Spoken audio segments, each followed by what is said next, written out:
Krishna Krishna Krishna Hare Hare Hare Rama Rama Rama Hare Hare.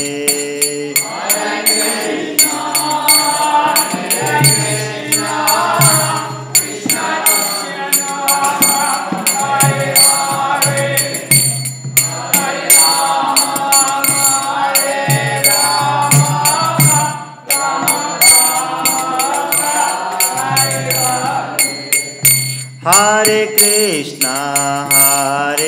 Krishna Krishna Krishna Hare Hare Hare Rama Rama Rama Hare Hare.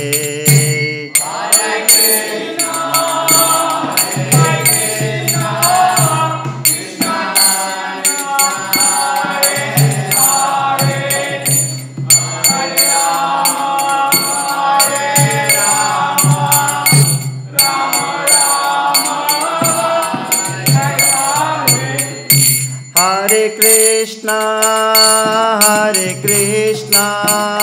Krishna Krishna Hare Hare Hare Rama Rama Rama Hare Hare.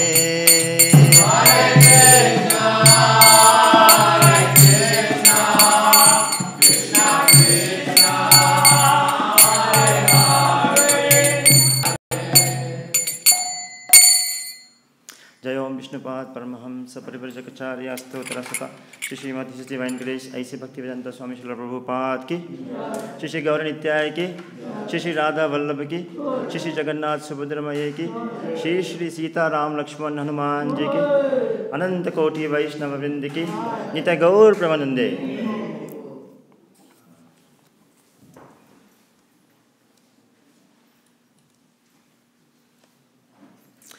ओम नमो भगवते वासुदेवाय. ओम नमो भगवते वासुदेवाय. ओम नमो भगवते वासुदेवाय.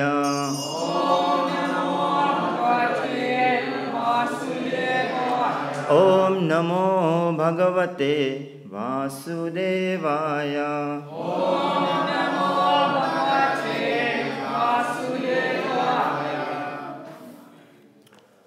Hare Krishna. So today is the special day of the appearance of Lord Shri Ram.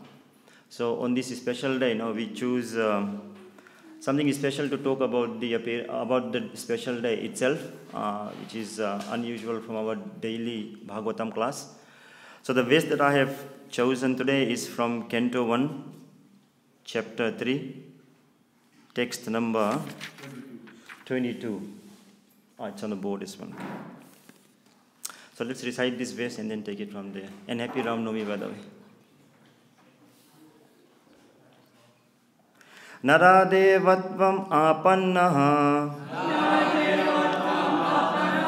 surakarya chikarshaya. Naradevatvam apannaha Surakarya Chikirshaya Samudra Nigrahadini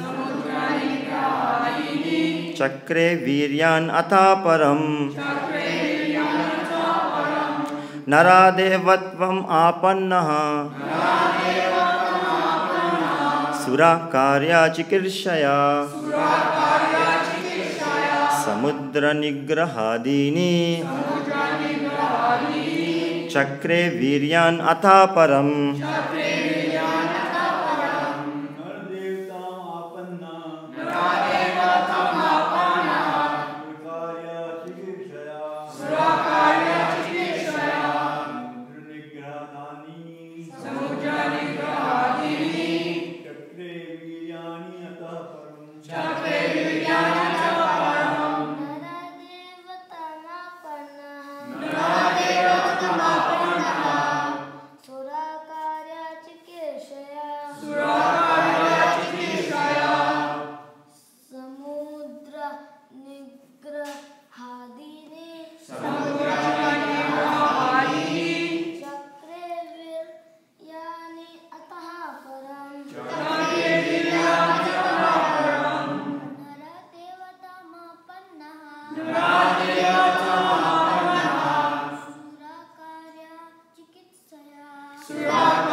Samudra nigrahadina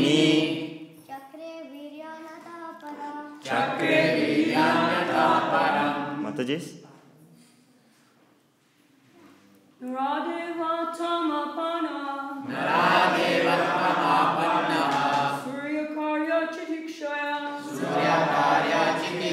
Samudra nigrahadini Chakre viryanyata param.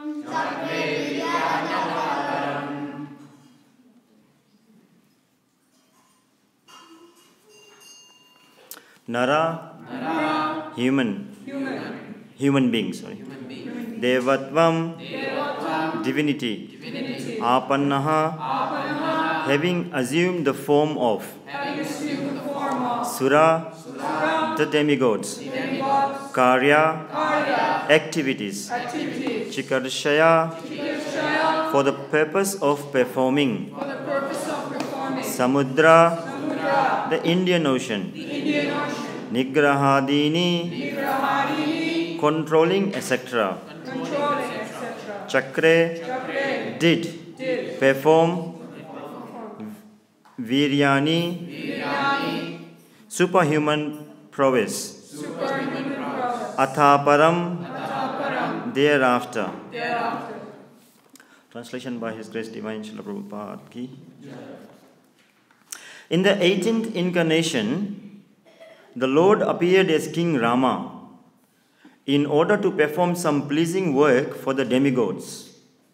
He exhibited superhuman powers by controlling the Indian Ocean and then killing the atheist King Ravana, who was on the other side of the sea.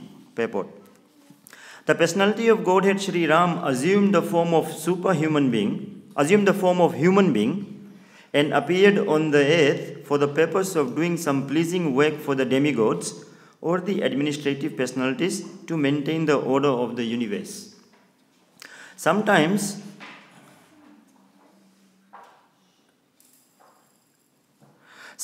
great demons and atheists like Ravana and Hiranyakashipu and many others become very famous due to the advancing material civilization by the help of material science and other activities with the spirit of challenging the established order of the Lord. For example, the attempt to fly to other planets by material means is a challenge to the established order. The conditions of each and every planet are different, and different classes of human beings are accommodated there for particular purposes mentioned in the codes of the Lord. But, puffed up by tiny success in material advancement, sometimes the godless materialists challenge the existence of God. Ravana was one of them, and he wanted to deport ordinary men to the planet of Indra, heaven, by material means without consideration of the necessary qualifications. Seems like this is coming back. At one time it was Ravana who wanted to transport human beings to the upper planetary system through building all those stairs which you couldn't finish. And we see the similar attempt by the modern day scientists trying to deport or export human beings to the other planets like Mars and moons. Mr. Prabhupada warns us that failure is waiting for them. He wanted a staircase to be built up directly reaching the heavenly planet so that people might not be required to undergo the routine of pious work necessary to enter the planet. Shortcut. He also wanted to perform other acts against the established rule of the Lord. He even challenged the authority of Sri Ram, the personality of Godhead, and kidnapped his wife Sita. Of course, the Lord came to chastise this atheist, answering the prayer and desire of demigods. He therefore took up the challenge of Ravana, and the complete activity in the subject is the subject matter of the Ramayana. Because Lord Ramchandra was the personality of Godhead, he exhibited superhuman activities, which no human being, including the materially advanced Ravana, could perform. Lord Ramchandra prepared a royal road on the Indian Ocean with the stones that floated on the water. The modern scientists have done research in the area of weightlessness, But it is not possible to bring in weightlessness everywhere, anywhere and everywhere. But because weightlessness is the creation of the Lord, by which he can make the gigantic planets fly and float in the air, he made the stones even within the earth to be weightless, and prepared a stone bridge on the sea without any supporting pillar. We know we are talking about the Ram Setu, yeah? This is the display of the power of the Lord. Om Ajnanati Mirandhasya Jnananjana Shalakaya Chakshurunmilitam Yena Tasmai Shri Guruve Nama Nama Om Vishnu Padaya Krishna Prestaya Bhutale Śrīmate Bhaktivedanta Swami Niti Namine Namaste Saraswate Deve Gauravani Pracharine Nirvisesha Sunyavadi Paschatya Desa Tarine Jai Shri Krishna Chaitanya Prabhu Nityananda Shri Advaita Gadadhar Shri Vasadi Gaura Bhakta Vrinda Hare Krishna Krishna Krishna Hare Hare Hare Rama Rama Rama Hare Hare.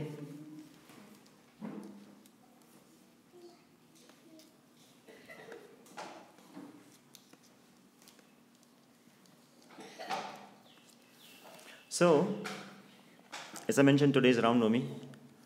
So while I speak, our endeavor to speak something from the pastimes of Lord Ram, which is quite explicitly and probably fair to say quite emotionally is depicted in the Ramayana. In the Śrīmad Bhāgavatam, this verse that I have picked up, in Canto 1, Chapter 3, Sutta Goswami explains to the sages of Naimisharanya a few things regarding incarnations of the Lord. Upon asked the question, what are the various incarnations of the Lord and for what purpose does the Lord incarnate, Sutta Goswami explains that there is a famous verse within this section of Bhagavatam, Ete Chamsa Kalapumsa Krishnastu Bhagavan Swam, that Lord Krishna is the fountainhead, the reservoir of all incarnations. And then he lists that the Lord has got as many incarnations as there are waves in the ocean. The incarnations are unlimited. Then he goes on to list the 22, maybe prominent incarnations in that section. Generally, we hear people talking about the Dasa avatar, the 10 famous incarnations of the Lord. Now, that is not mentioned in the Bhagavatam anywhere, but it is mentioned, but it does get mentioned elsewhere in the scriptures. In this section of the Bhagavatam, Sutta Goswami mentions the 22 prominent incarnations of the Lord. Some of the incarnations are in human form, some in forms other than human, or you could actually almost say, in subhuman forms. The reason I say subhumans is because, for that matter, Lord also doesn't become human. He takes the form of a human. There's a difference between taking the form of a human and becoming a human being. So the Lord, as the Acharyas explain us, is always transcendental. He is always Satchit Ananda, But he can take any form and still continue to be Satchit and Ananda. So the Lord takes human forms and subhuman forms. The scriptures explain us that even the fish, although it is quite more active than the form of a tree, but the fish is considered lower in species than the tree. For the reason being that the species is measured with its proximity, or maybe there's another word that I can't think of, in terms of the sun. The tree is dependent highly on the sun, whereas the fish is away from the sun. And the sun is a symptom of enlightenment because it gives light. So the further we move away from the sun, the lower the species. Of course, we also know the consciousness is important, but in terms of the habitat, if you like, the fish is considered lower in species than the trees. Similarly, the Lord takes incarnation in the form of bow, Varahadev. And how does Varahadev originate? Kids, how does Varahadev incarnate? Where does he start from? Yes? Brahma's nostril. Now generally, what comes out of nostril, you are already smiling. Generally, what comes out of nostril is considered quite obnoxious. It's something that, what to speak of others, even we don't want to see. Our own product. Generally, we are quite proud of our body. But some substance from our body we are not so proud of. We quickly grab a tissue paper. So here we see that Varahadev, he incarnates from the nostril of Brahma. But still he is considered, not only considered, but in fact, he is transcendental. So the point I'm making is that when the Lord incarnates, of course, the form that he takes is glorious, including Lord Narasimhadev, it's quite unique. But it's not so much of the essence is not so much in the form, but more in the purpose. The essence is not so much the form that the Lord takes, but the purpose for which he takes that form. As we say, in our modern terms, they are horses for courses. So the Lord takes the appropriate form to fulfill a particular purpose. Now, of course, we also know from the pages of Śrīmad Bhāgavatam that the prime purpose of the Lord to take avatar is to attract us back to Godhead. Okay, fair enough. In Bhagavad Gita, Lord says, Paritranaya sadhunam vinashaya cha duskritam. He comes to protect the devotees and kids. And annihilate the miscreants. I'm just testing whether you are awake or not, because I know you all know these verses. I also sit in the same Bhakta Prahlad class that you sit. So I know what your teacher teaches you. So the Lord comes to protect the devotees and annihilate the miscreants and to re-establish the principles of religion. But if you summarize all that, the Lord comes down to attract us back to Godhead. Because to annihilate the miscreants and to protect the devotees, the Lord can also do it from where he is, from his Vaikuntha Dham. From his Goloka Vrindavan, he can still accomplish these three objectives. He can kill the miscreant sitting there, he can protect us from sitting there, and he can re-establish the principles of religion from where he is. He does not necessarily has to come down to the earthly planetary system to fulfill these three principles. The prime reason why he comes down is because he is Bhakta Vatsala. He loves to save his devotees. For that reason he comes down, and therefore to attract, those who are not necessarily devotees back to Godhead. So Lord is very attractive. So that's why the pastimes of the Lord are very attractive. Now, if you look at the innumerable pastimes of the Lord, if you look at the 22 avatars that are Sutat Goswami mentions to the sages of Naimisharanya, and as said, there are human forms and there are subhuman forms and non-human forms.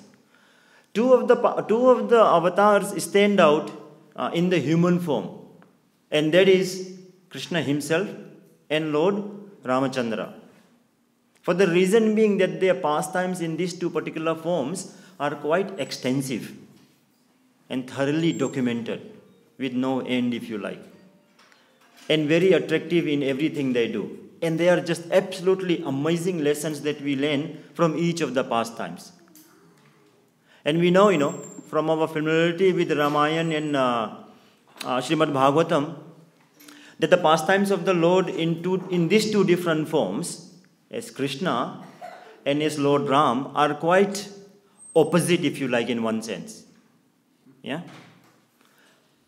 In the Śrīmad Bhāgavatam and in the Bhagavad Gita, we see, especially in the Bhagavad Gita, we see Krishna telling us what to do.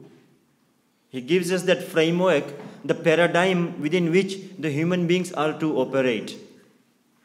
Lord and his supremacy, as the supreme personality of Godhead, is quite categorical. very, very clear. There is no doubt.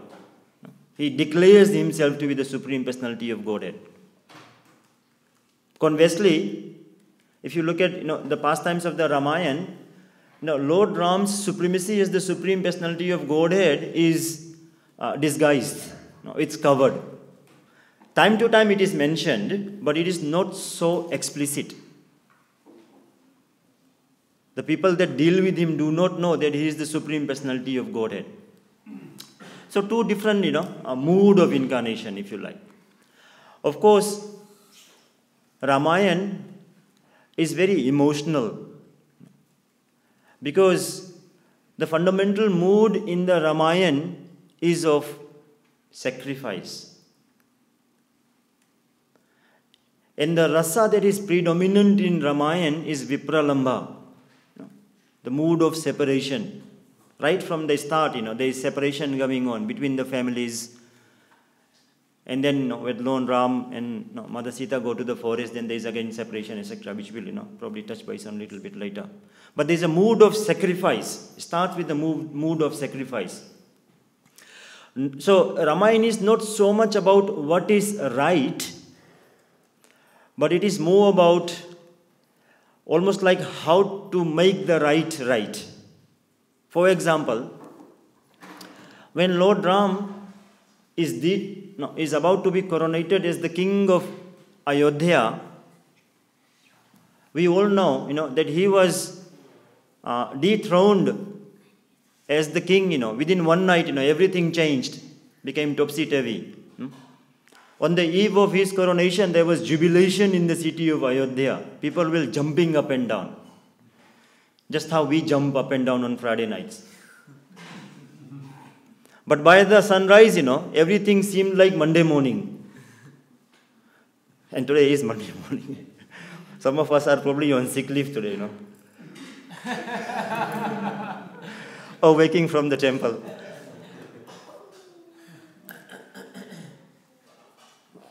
So, everything changed for Lord Ram, and for that matter, the civilians of Ayodhya, the Ayodhya Vasis, within one night. Lord Ram appeared in the Surya Vamsa, the sun dynasty. Whereas we know Krishna appeared in the Chandra dynasty, Chandra Vamsa. Now, notwithstanding that Lord Ram came in the Surya Vamsa, he is called, and from his ancestors, started with, I don't know all the personalities, but the famous personalities that come in this dynasty are, of course, his father Dasarath, then Raghu, then Ikshwaku, then Bhagirati, Harishchand, etc., etc. So this is the Surya Vamsa. Now, notwithstanding that Lord Ram came in the Surya Vamsa, he is known more as Ramachandra. Generally, or not generally, maybe, time to time, Chandra is associated with moon. But Lord Ram comes in the Surya Vamsa, but still he is called Ramchandra. For that matter, actually, our Gaura Nitya, he is Gauri Chandra. But he appeared neither in Surya Vamsa nor in Chandra Vamsa. So how do we understand this? A little bit of philosophy before we go into the pastime. We have to understand, that from the scriptural point of view, the Acharyas explain us that Chandra does not necessarily refer only to the moon or to the Chandra dynasty. Chandra is associated with also with the characteristic of someone who is glorious and soothing in nature. And even, in our modern terms, when we will say, somebody, his anger was as blazing as the sun.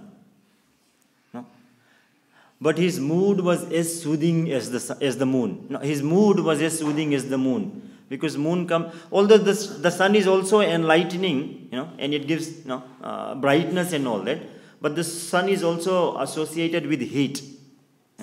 Whereas the moon is also giving light, but it is more associated with soothness. So that is why Lord Ramchandra is known as Lord Ramchandra. And Prabhupada also writes, that he is the Supreme Personality of Godhead, Lord Ramchandra. Now, the four brothers, Lord Ram, Lakshman, Bharat, and Shatrughan, these are all Supreme Personalities of Godhead, Prabhupada explains us in Bhagavatam. Krishna explains as Lord Balram, and then he explains as the first quadruple. Vasudev, Sankarshan, Aniruddha and Pradyumna. So these four personalities then incarnate as Ram, Lakshman, Bharat and Shatrughan. From Vasudev comes Lord Ram. That is why when Manu and Satrupa were praying and meditating on the Lord for him to appear or to give him a son that was as good as, not as good as, that was like God. They wanted a son that was like God. And the mantra they were chanting was Om Namo Bhagavate Vasudevaya. This is the same mantra that Dhruv Maharaj chanted. And that's the pastime that's going on at the temple, in our normal Śrīmad Bhāgavatam class. So, they were chanting Om Namo Bhagavate Vasudevaya. And the reason being Vasudevaya is because this is the Vasudeva from which Lord Ram expands.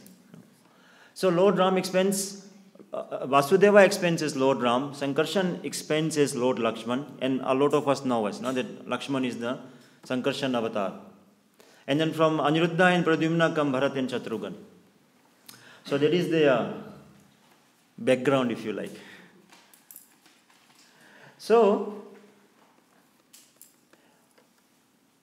Lord Ram's problems, and I'm saying this a bit carefully, that the Lord, in the pastime of Ramayana, the Lord takes the form of a human being and he displays the characteristic of an ideal human being. So his pastimes, his behavior, his stand, his actions are those that you can relate with a human being, which is us. So he demonstrates to us how to be an ideal human being. The underlying question of the Ramayana is that when people were asking, is there an ideal human being? And that is the background to the documentation of Ramayana, because Lord Ram manifests that ideal human being characteristic. The fundamental or the underlying question of Mahabharata is what is Dharma. The underlying philosophy of Śrīmad Bhāgavatam is how to develop love of Godhead. So Ramayana is based on the idealistic characteristic of a human being. So in that mood, when the Lord descends or takes incarnation, by the way, the difference between incarnation and expansion, Srila Prabhupada uses this word quite, not interchangeably, but frequently in his books, incarnation and expansion, and the plenary portions. They've got different technical meanings. Just very quickly on two of them. Expansion means, when the Lord Krishna is there, yate chamsa kala pumsa Krishnastu Bhagavan Swam. So he expands into different forms. As Balram, the quadruple expansion, then the three Vishnu forms, etc., etc. So that's in expansion. In the Rasa Leela, the Lord expands as different Krishnas. That's expansions. Incarnation means, avatar in Hindi, in Sanskrit we say. Avatar means to come from the top to the bottom. So Lord expands into different forms in his abode in Vaikuntha Lok. But when any of those forms descend to the lower planetary system, generally earthly planetary system, that is called the process of incarnation. Coming down, avatar. So Lord Ramchandra is an expansion of Krishna, he is also an incarnation. He incarnates from transcendental abode to the materialistic abode of earthly planetary system. So that's incarnation. So when Lord Ram incarnates, comes down to Ayodhya, he displays the form of an idealistic human being. And his problems starts at home only. Sooner or later, we all face problems. Any exceptions? No. Okay. We are all on the same page. Always problem. Not for you, Prabhu. You mean for your patients. So sooner or later we all face problems. Lord Ram also faced problems starting from home only. Very famous pastime, but I'll quickly, oh my God, it's already 8:45. When we start listening to Ram Katha, we lose track of time. Longer? Okay. And there's no prasadam as well, right? So 7 days, 7 nights, is it okay? No, we won't go that long. I'm sure I'll be the only one remaining here. Okay, thank you for the moral support. So for the Lord, the problem starts at home only, And as we all know, the famous pastime, he is about to be coronated as the king of Ayodhya. And within one night, everything changes for him, from total brightness to total darkness. And amongst all this, he displays to us how to deal with adversity with dignity. Now, we all face problems, we all face adversities. But how to deal with them with dignity?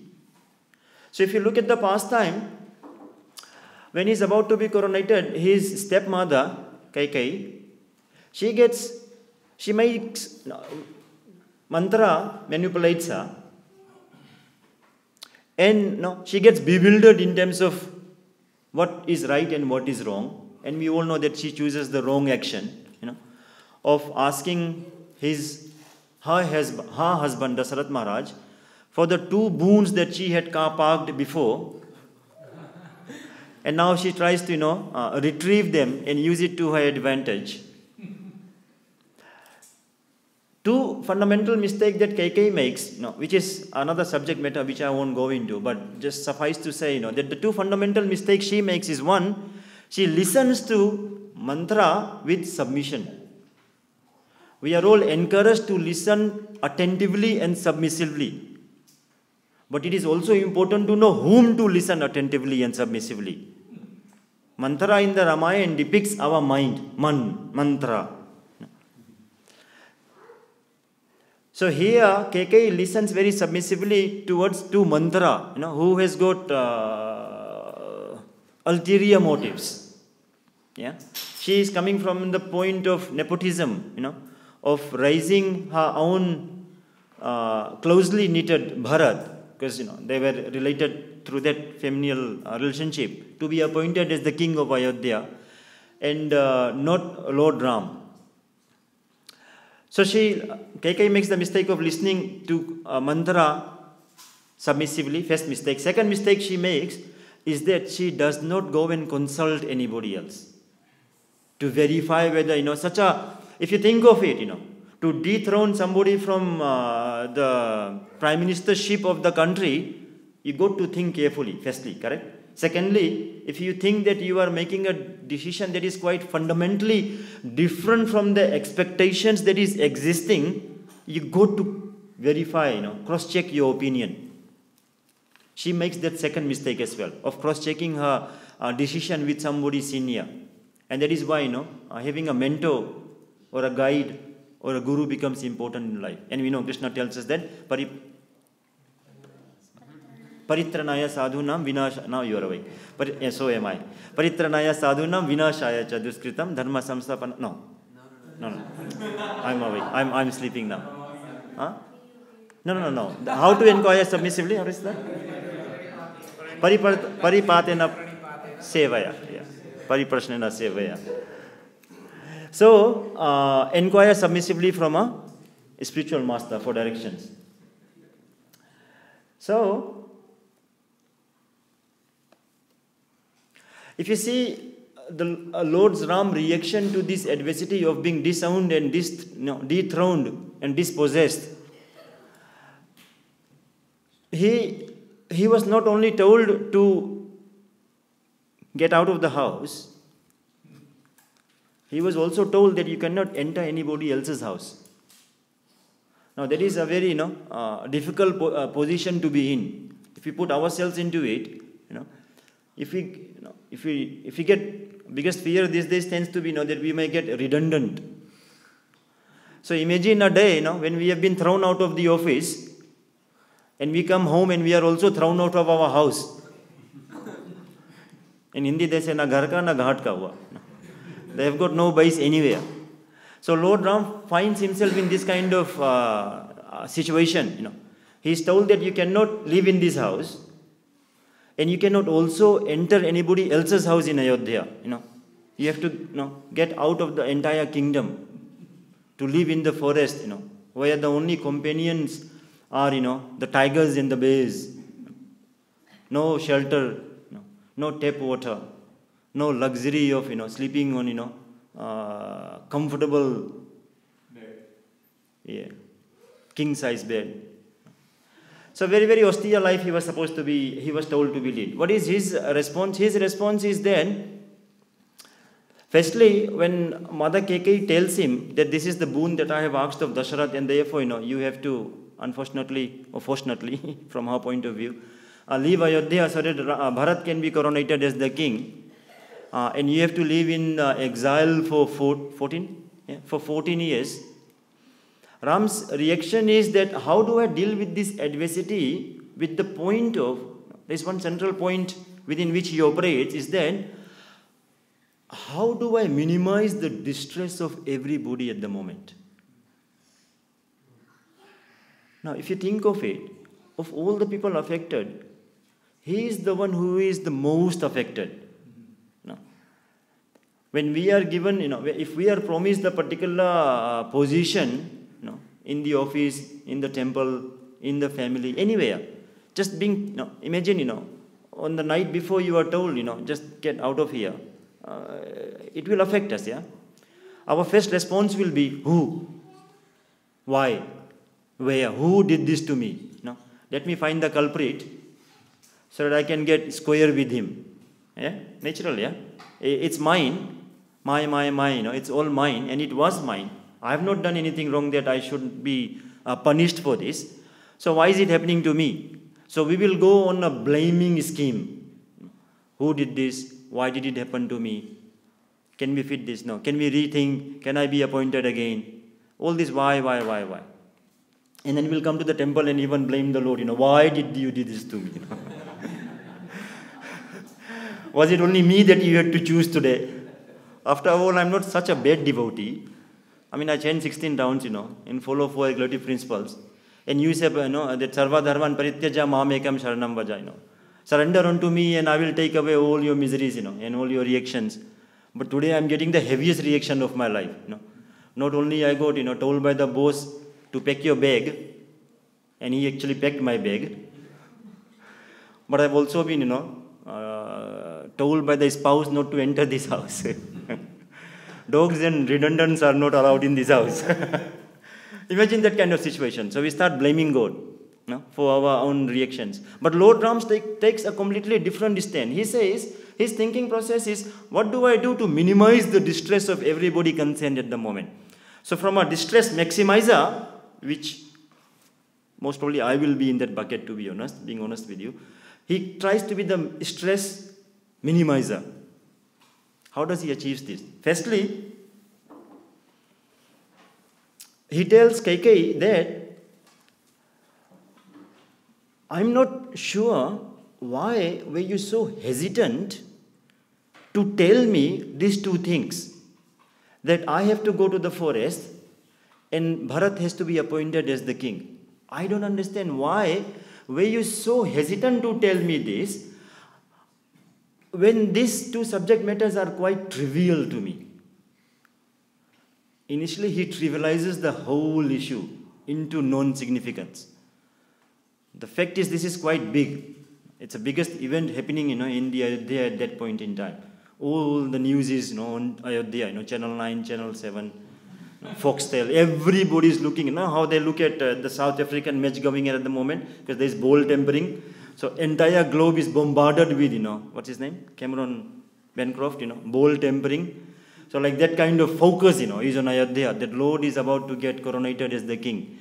So notwithstanding is such a significant event, the biggest in the history of mankind, if you like.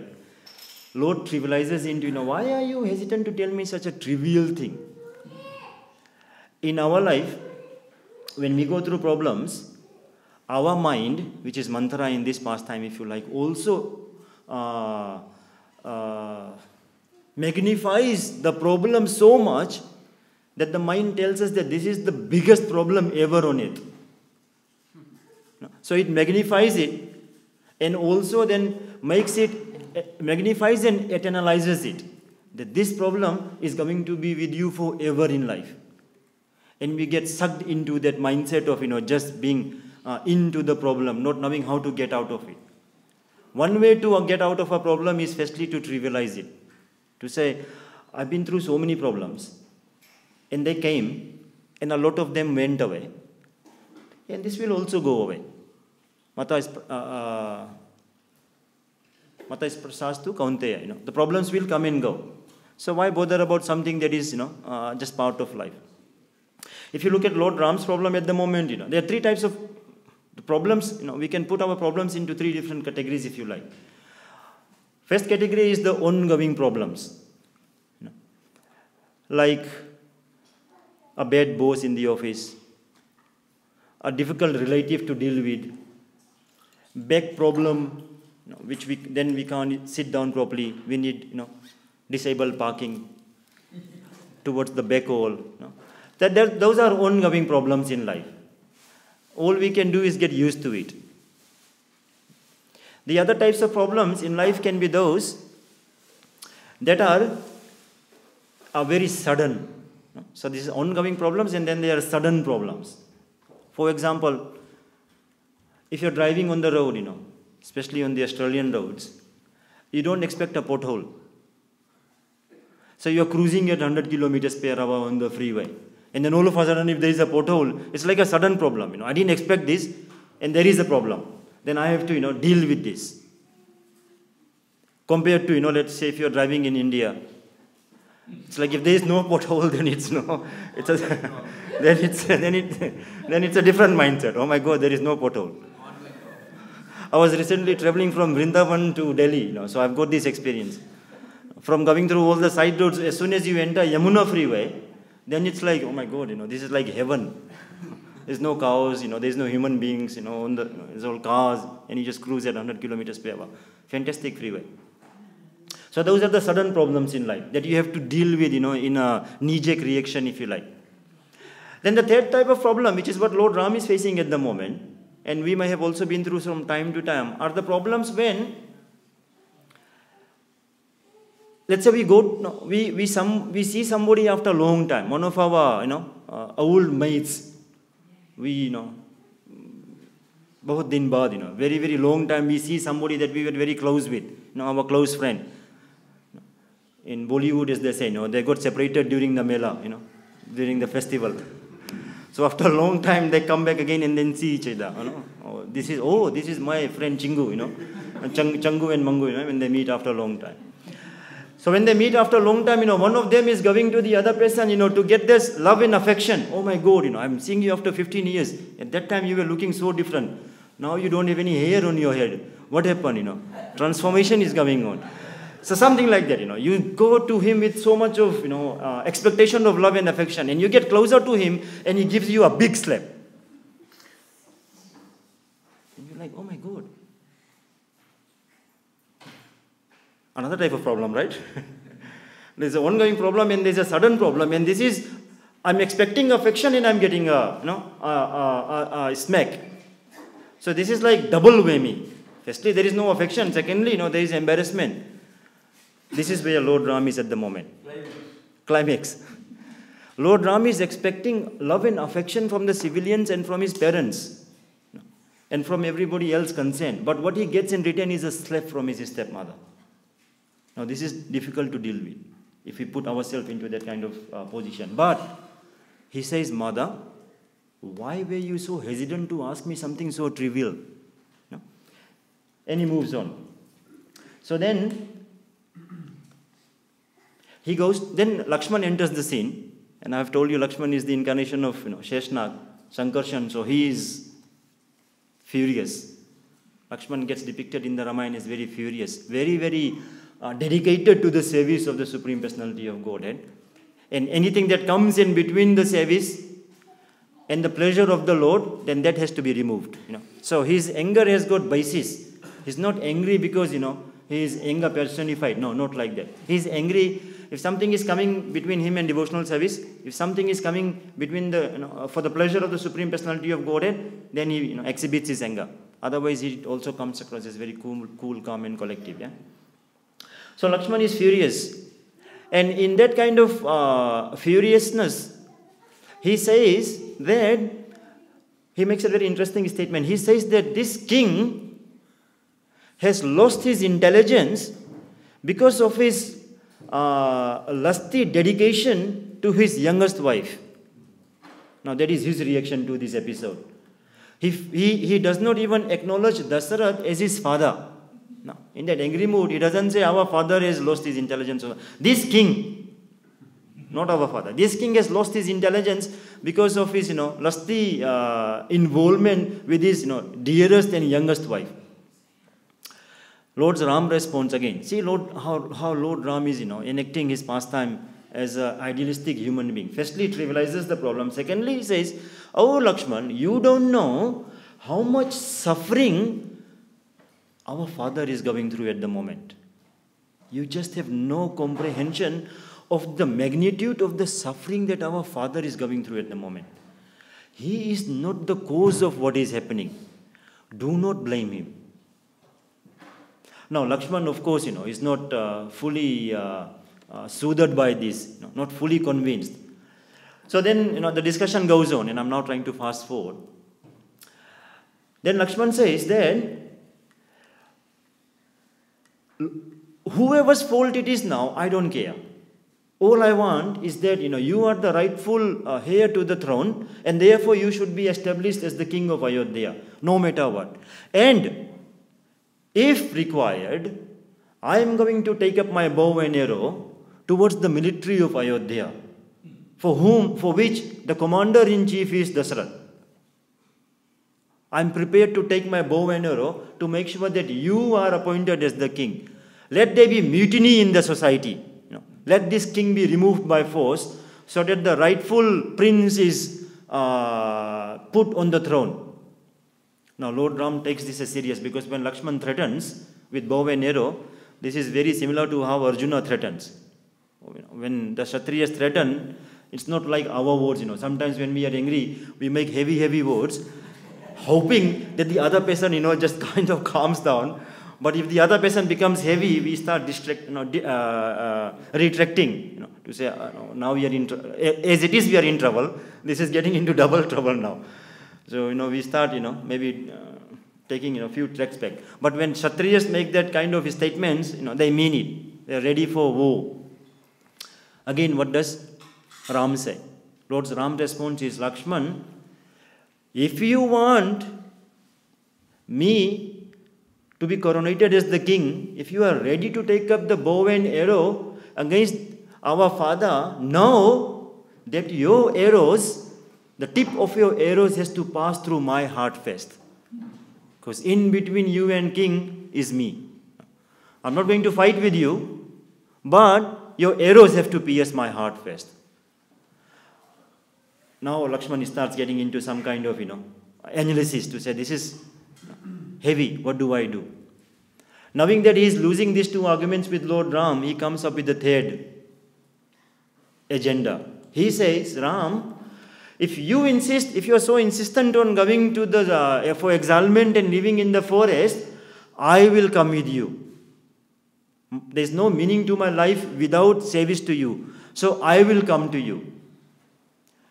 And see how Lord Ram, is such a reciprocative personality. Krishna tells us, that ye yatha mam prapadyante, as you surrender unto me, I reward you accordingly. So here, when Lord Ram says that Lakshman has lost two battles already. Firstly about the mutiny, firstly about injustice to the king, and secondly about the mutiny. When Lakshman puts forth the third agenda, that I want to come with you, Lord Ram accepts it. Of course, there is a little bit of refute at the beginning, but at the end, Lord Ram says, Lakshman, you lost two battles, so I'm happy to concede one. This time I'll let you go.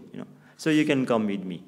So in our relationships, there is not always about us, win for us. When there is a loving exchange, sometimes we have to let things go even if we think that we are right. In this position, Lord Ram knows that he is right.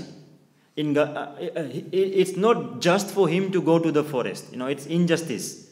But he's still ready to go. Why? Because the mood of Ramayana is one of sacrifice. I will sacrifice my promotion just to keep the words of my father. I'll sacrifice. Then he knows that it is not necessary for Lakshman to come with him to the forest. As it is, it's no fault of Ram to go to the forest. Secondly, to get another one with him, buy one get one free package, that is double injustice. Why does he has to come? After all, he is also newlywed, and he deserves that royal luxury that he is entitled to. So why does he has to come to the forest? But Lord Ram gives in to Lakshman's demand, and permits him to join him to the Vanvas. Then, now I'm going to jump a lot of pastimes now because it's 9 o'clock. I'm going to jump a lot of them. I'm just going to cherry pick whatever I think, I can speak for the next 5 minutes maybe. And I'm sure you will have questions as well. Till 9:30? Okay, Jai. Vice President has said 9:30. And no more mutiny against me. Okay. I'll jump Kaushalya pastime, but I'll go into Sita. How does he deal with Mother Sita? Mother Sita says that I want to join you to the forest. No, I'm going to join you to the forest as well. So Ram has to deal with one by one, each of them, telling them that you cannot come, because it's my exilement. No, none of your fault, so you don't have to come. So Ram tells Mother Sita, that in the forest, you will not get the luxury that you are so used to. You are the daughter of Maharaj Janak. You have grew up, in a palace, when there are no thorns on your way. It's all polished marble. There are maid servants looking after you. This kind of comfort you will not find in the forest. In the forest, what you get, if anything, sleeping on the grass, the sounds of the tigers will be your only alarm clock in the morning. If you are lucky, you will get food. Stomach will be rumbling. The maximum you get is fruits and nuts. Water maybe, if you can find a borehole, or some placid lake. So don't underestimate, the hardship or the austerity that, is there for 14 years in the forest. Now just pick this up. The way he tells Mother Sita is a very magnified problem. So there is time when we have to deal with situations as it demands. So here he is telling Mother Sita that 14 years is a very long time, my dear. You will get burnt out. Please, stay here and save my parents. That is your duty. Now Mother Sita's response, interesting. She says, just now you were telling Kaushalya, Mother Kaushalya, that the duty of the wife is to save the husband. And that's why you stopped her from coming to the forest with you. First duty of Mother Kaushalya is to look after Maharaj Dasarath at the moment. And for me, you are saying staying in the forest, then how can I fulfill my duty of saving the husband? So, Mother Sita makes that's Mother Sita by the way willing to come with the husband to the forest. I'm not sure whether most of us will be that lucky, Maybe some of us, If we decide, to go to, let's say some deserts in, South Africa for preaching, I'm not sure how many company we will find. Anyway. So, Mother Sita says that it may be difficult to live in the forest with you. That I can agree with. It may be difficult to live in the forest with you. But one thing is for sure, that I cannot live in the palace alone. I will die without you. In that separation, I will die. Very heavy statement. So, Lord Ram again finally agrees to Mother Sita to accompany him to the forest as well. So, with all these personalities, he has somehow or the other minimized their problem. But he knows that Lakshman and Sita's problem is magnified if they stay in the palace. Because Lakshman's mood of service to Lord Ram is so strong that he will not be able to live in the palace. So he grants them to join him. Mother Sita's problem will also be maximized if she is left alone in the palace. So he grants her to join him. But with the others, he tries to trivialize the problem and then say, you stay here. For that matter, he tells, Lakshman tells his wife, what was the name? Urmila. That Lakshman tells Urmila that my responsibility is to save. I've got two roles. I've got two duties. I'm a younger brother of Lord Ram, so I have to save Lord Ram.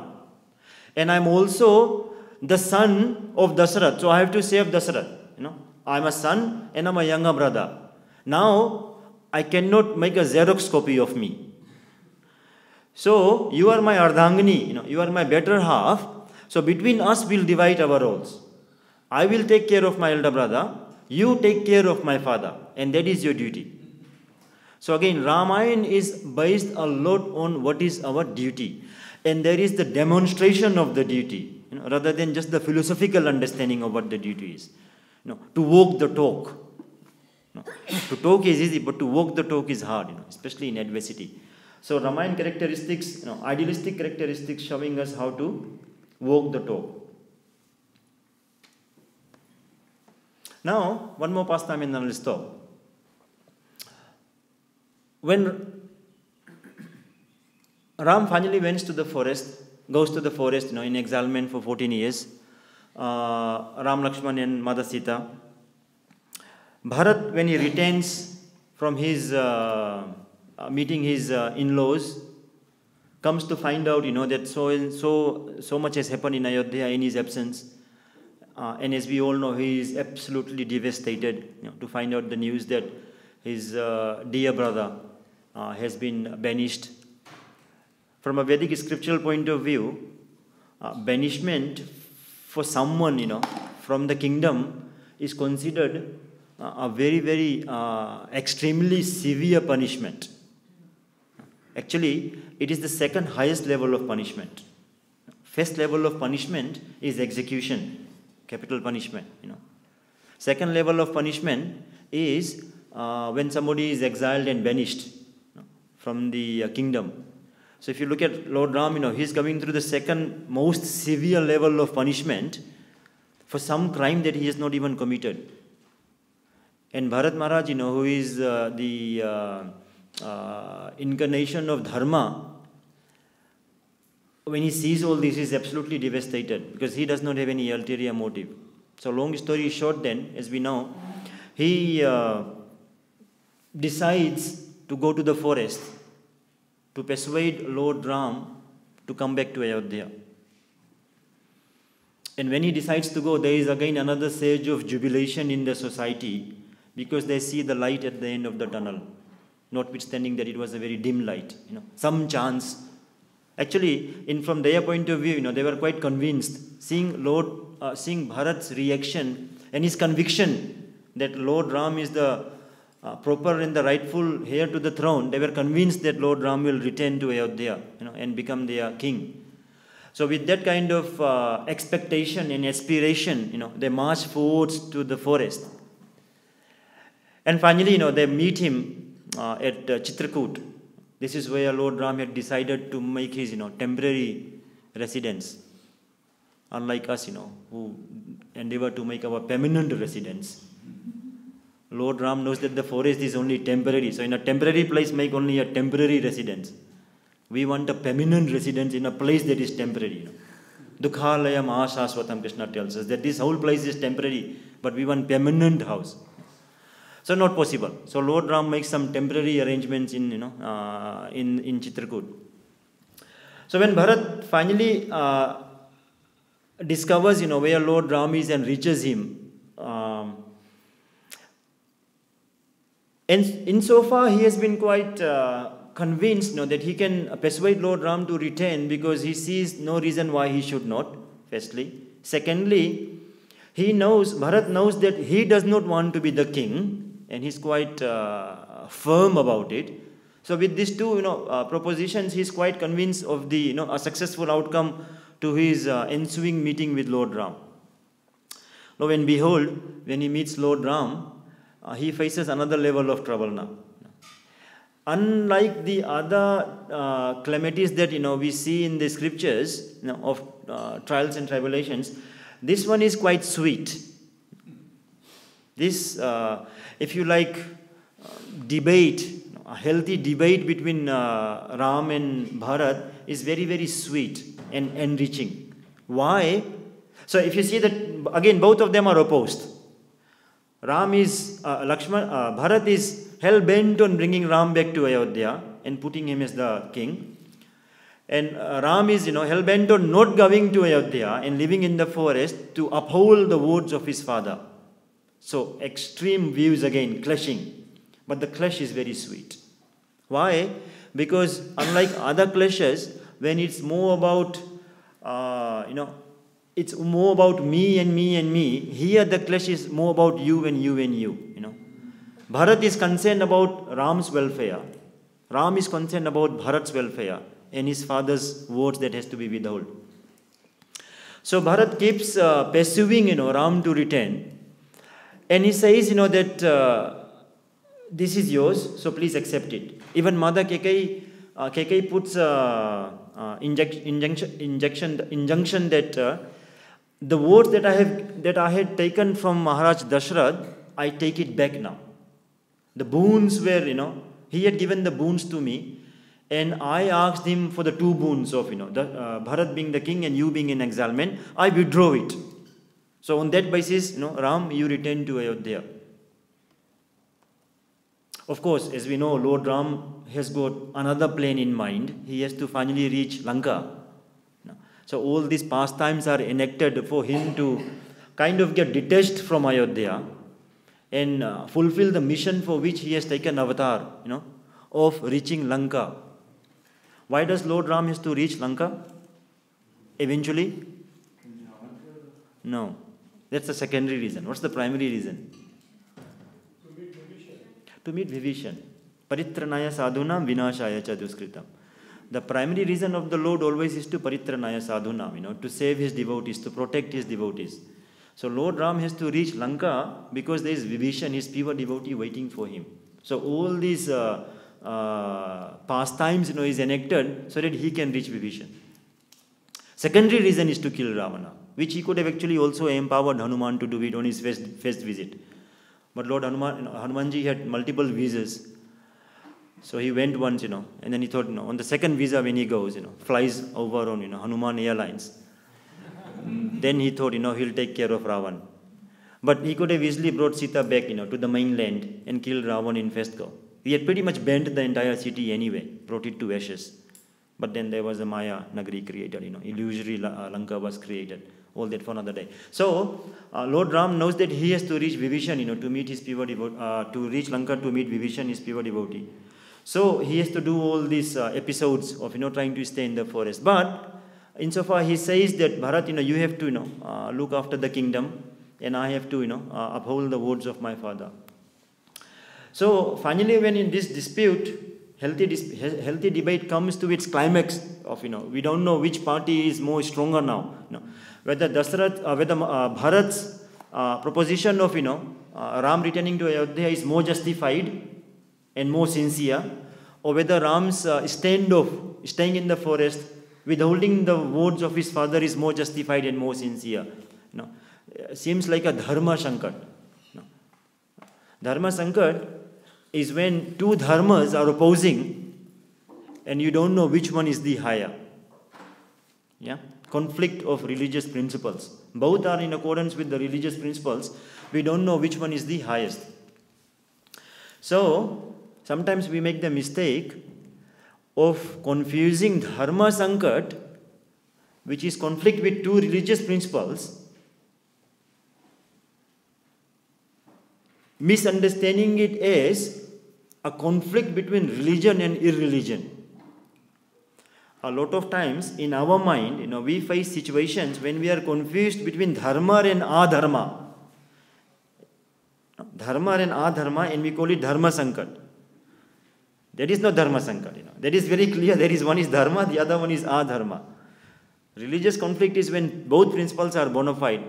It is genuine. Which ones to uphold now? So here, Bharat's dharma of duty to his elder brother, to the Supreme Personality of Godhead, is bona fide, because it's Jivara Sarupa hai Krishna Nitya Das. So his duty is to save Lord Ram in any capacity. So therefore he should return to Ayodhya. And Lord's Ram dharma of obedience to the words of his father, Raghukula Reet Sada Chali Ai, Prana Jai Par Vachana Na Jai. The Raghukula Reet, the oath of the dynasty has to be withheld at any cost, even if the life is to be given. That is how solid they were. As Radha Gopinath Prabhu tells us in SSRCD, the words of those times were like lines on the rock. Once you mark it, it cannot be erased. Words of today are like lines in the water. Before you finish it, 99% is already gone. So that's Kali Yuga versus Treta Yuga. So, how does this get resolved?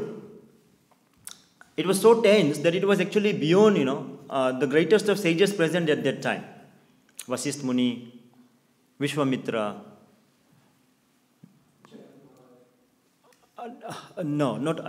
He comes as the mediator, eventually. So then, on the auspicious arrival of Maharaj Janak, and as we know, Janak Maharaj is one of the 12 Mahajans listed, in the Śrīmad Bhāgavatam. So when Maharaj Janak is called upon, to resolve the healthy conflict between two brothers of, who is more rightful, interesting outcome he gives. Firstly, he says that of this tension between the two brothers, Bharat, you come across as victorious. You come across as victorious. Why? Because your love for Lord Ram is unconditional, without any ulterior motive. There is no selfishness in your desire. Your love is very pure. And when the love is very pure, the Lord has to succumb to the desire of the devotees. And we see in the pastime of Kurukshetra as well. Bhishma Dev's desire to make Krishna fight, is very pure. And Krishna has taken the vow, that he will not take any, weapons in the battle of Kurukshetra. But just to uphold, and Krishna has also given the vow in the Bhagavad Gita that declare boldly, Arjuna, my devotees will never perish. So again, Krishna himself is in the Dharma Sankat now. He has said that declare my devotees will never perish. And secondly, Bhishma Dev has taken a vow that he will make Krishna fight.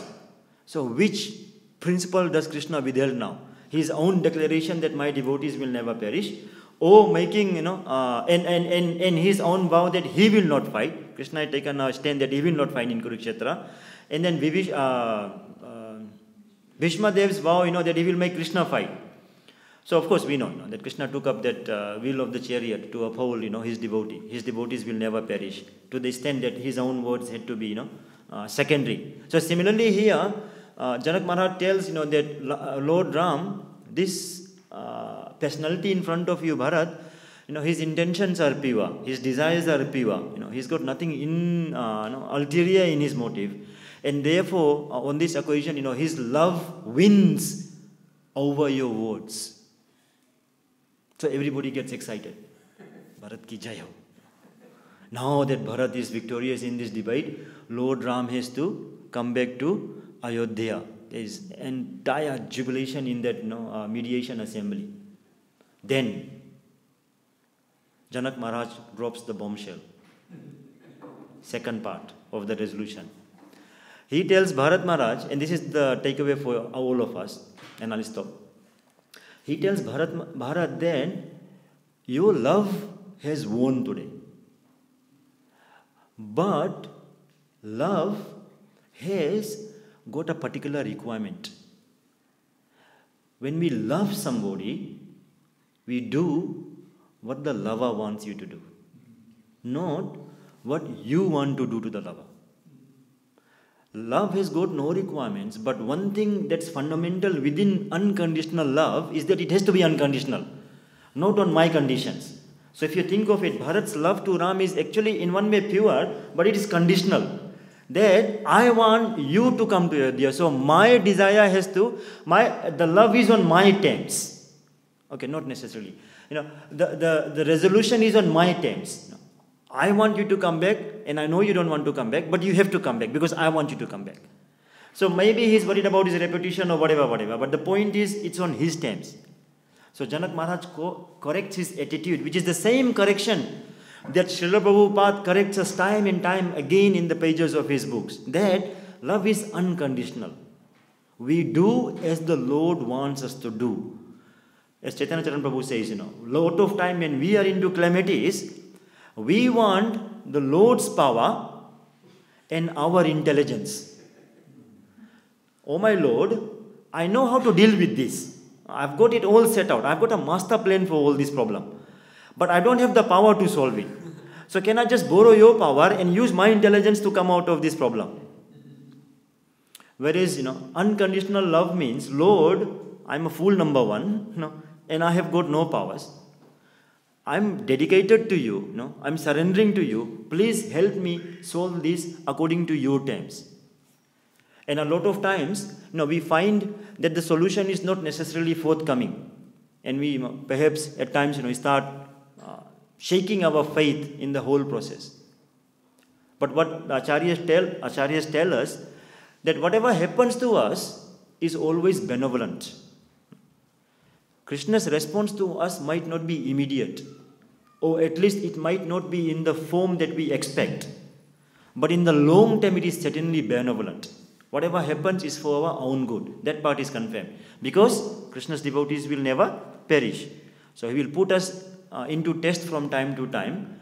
But we have to remember, that the solution will come according to Krishna's terms and according to our level of surrender.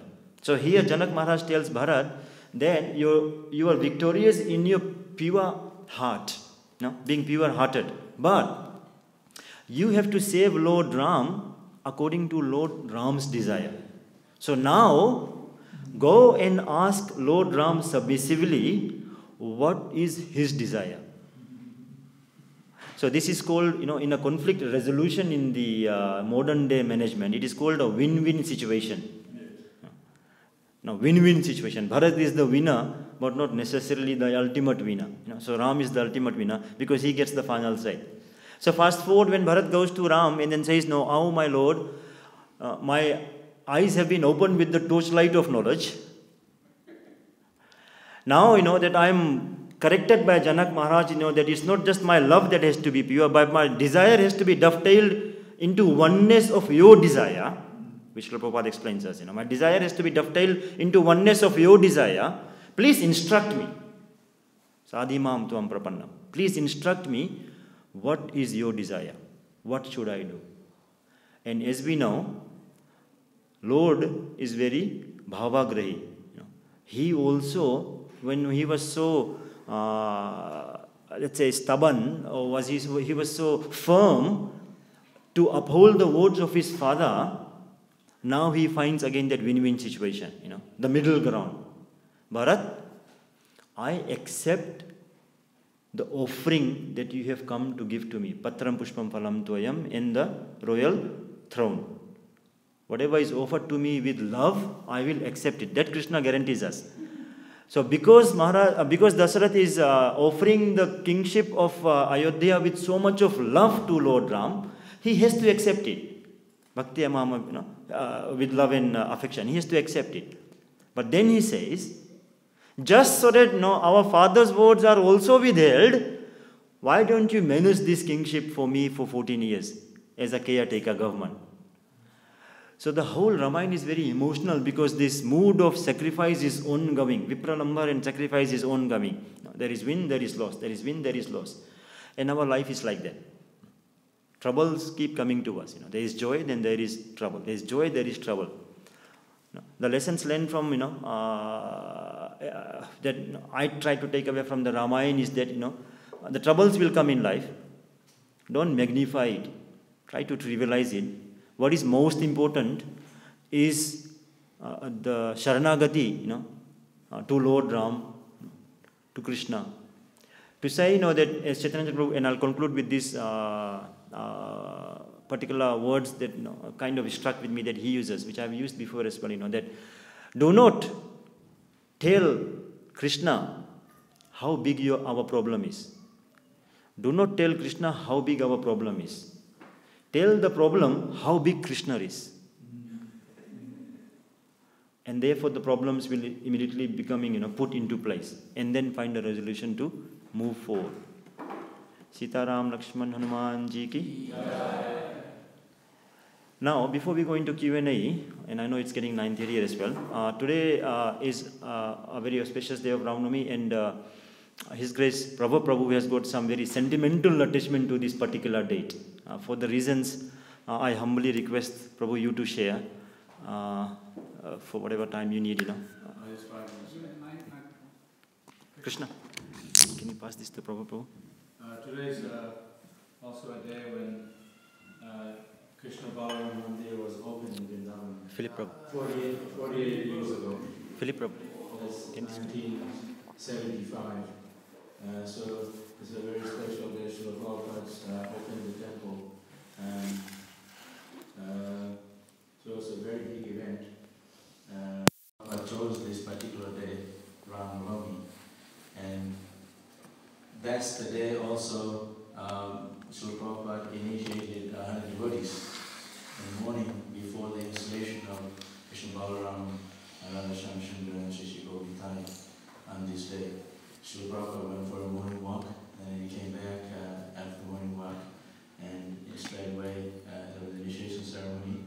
And then at 12 o'clock they took all the deities that they were on the, and during the morning program you could see the deities that were tied, their eyes were tied, and then they brought them in, and I was a small kid and I used to go, so look at this, this must be the Krishna Balaram, because they just had copines and eyes are closed with the cloth, covered the cloth, and then big ceremony. And Srila Prabhupada, there's a famous picture of Srila Prabhupada, he's doing the Chamara Arati to Krishna Balaram, appeared in the magazine, Bhaktivedanta magazine. Before the initiation, Srila Prabhupada wanted that all the devotees visiting, actually Mayapur festival, right after that is Vrindavan festival, Gopurnima. And then all the devotees, we had a group photo with Prabhupada because it's opening day, it's a very historic. And Srila Prabhupada there's a photo of Prabhupada in the front and all the devotees around. Mataji's were on the roof of the temple. That photo became the cover picture of the Bhaktivedanta magazine that year. And I was just sitting just next to Prabhupada, but you can hardly see, it's a black dot. It's so small. And yeah, so what I want to say also, among the 100 devotees, I was also got the initiation. 1970, that's 48 years ago. And just a few years ago, they had their 40th anniversary. I was living in China. So I asked for all of your blessings so I can continue and develop more love for Prabhupada in 1,000 folds. Because we have material father and mother, but also our real parents are our spiritual master who gave us the spiritual birth. Initiation is a spiritual birth. So I just wanted to share with you today this story of Prabhupada. Thank you very much. And one more thing about this Ram. I heard this story. Lord Ram, when he was in the forest, he was actually having a very good time in the forest. It's not like us going in the forest and we don't have anything to eat, and we have to take all the backpack and the water and water and the jug and stuff. He was having a pretty good time, Lord Ram, and so it was all Leela, of course. And then it's mentioned that the sages, they were, Lord Ram, just like in this temple, sometimes you see the Brahmachari is never around on the weekend. They're having some prasadam in somebody's house, perhaps. I heard. So, because someone was telling these guys they have invitation every day, so don't worry about them. Because I was saying I want to cook for them. So Lord Rama in the forest having a pretty good time, because the sages, they're inviting Lord Rama and Sita Lakshman every day. They're cottages, and not just fruit, they had a lot of things. So the sages were gopis. They took birth as sages to take care of Lord Rama, because they already knew that Lord Rama and Sita and Lakshman, they're going to be in the forest. Like that. Just wanted to share this story. They are gopis. Gopis of the past. No, they become gopis in the Krishna's past. Yeah, they become gopis, and then they took birth as sages. Yeah, in the past. Sages took birth as gopis, and gopis took birth as sages. Yeah, exactly. Hare Krishna.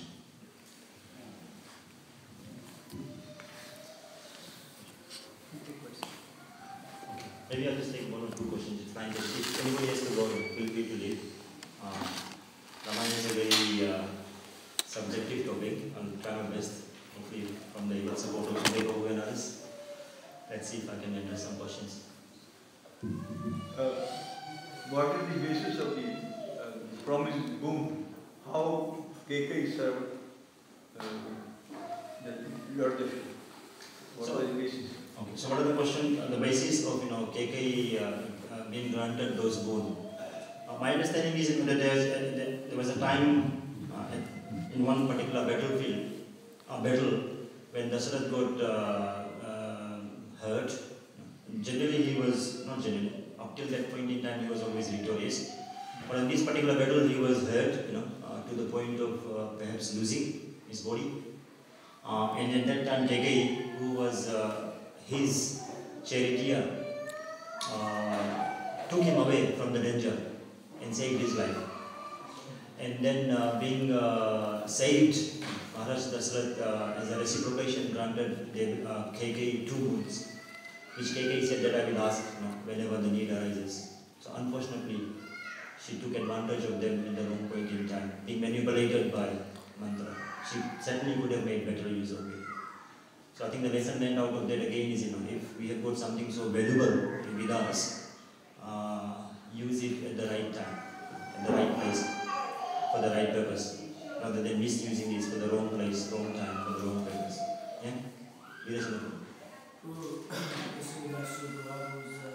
Statement where he said the sages were gopis and gopis were become sages. I heard that they were sadhana siddhas or they were nitya siddhas, sages. And then they became gopis or they were already gopis. Yeah, well, there's two ways of looking at it now. Who became what is one way of looking at it. The other way of looking at it is that the Lord's pastime is eternal. The cycle of Satyuga, Treta Yuga, Dwapara Yuga, Kali Yuga is also cyclical. So what may happen in one particular cycle, it's not necessarily verbatim repeated in the next. From cycle to cycle it can change, so it's ongoing. The leader is ongoing. So when something is ongoing, then it's not so much necessary to understand what is the starting point. The important thing is what is the lesson learned out of it and how we can apply it in our life. That's how I see it. Okay. Anything else? Just a quick question on a statement. Yeah. He said that in regards to the incarnations, the essence is on the purpose and not on the form. Yeah. If you could explain that, because it sounds a little... Yeah. Well, if you see the purpose of the incarnation for each of them, Nrsimhadev comes for the particular purpose of saving Prahlad Maharaj in that particular form. So, the form is there, but the purpose of the Lord to come down is not so much to display that he can take multifarious forms, and he's beyond the law of material laws and all that. That is there. But the main reason he comes down is not so much to exhibit that he is beyond the laws. He's got his own Maya Dakshina Prakriti, and that he controls the laws rather than the laws controlling him. But more so because he comes down to protect his devotees and to attract respect to Godhead. So Bhaktivedanta. He comes, the purpose of the Lord's incarnation is to attract us back. And that is the same purpose that Lord Ram demonstrates, or even Krishna demonstrates. Isn't that purpose fulfilled by the form itself? The Lord could have fulfilled purposes in different forms for the same reason.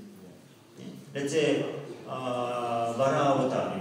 Okay, we can say from a material point of view that the boar is there so he can dig the planet out of the ocean and restore it where it is. So that form is there.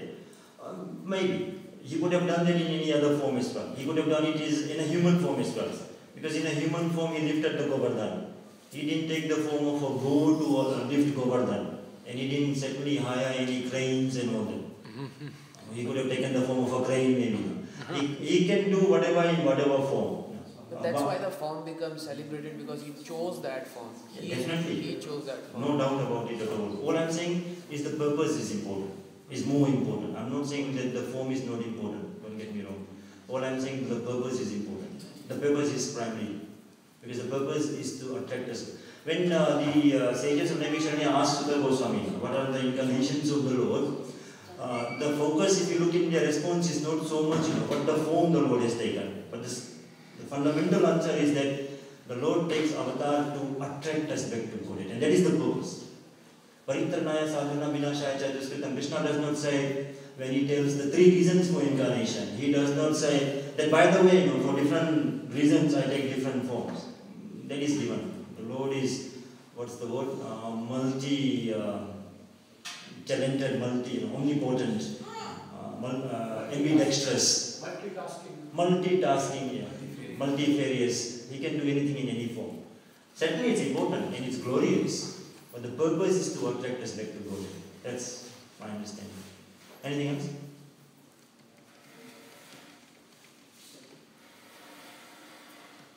No? Okay.